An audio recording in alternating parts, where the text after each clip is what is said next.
Le triomphe des marchands d'armes, une satire à la Voltaire?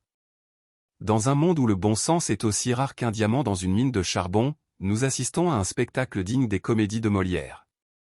Oui, mes amis, la farce de la société moderne continue, et elle est orchestrée par une trinité diabolique, les marchands d'armes, les banquiers et les politiciens corrompus.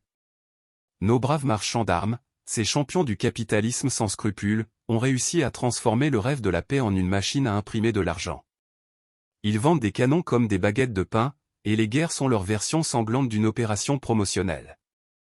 Qui se soucie des vies perdues lorsque les bénéfices sont astronomiques? Certainement pas eux.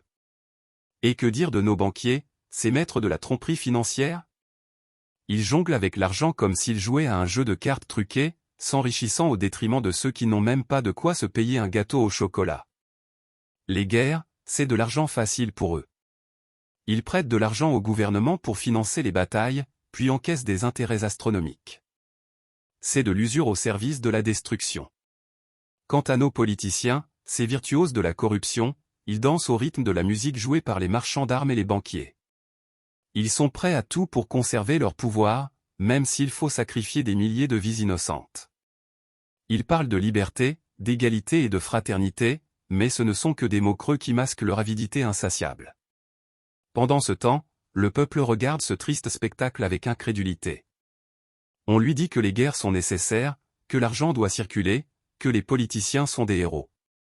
Mais au fond de lui, il sait que quelque chose ne tourne pas rond.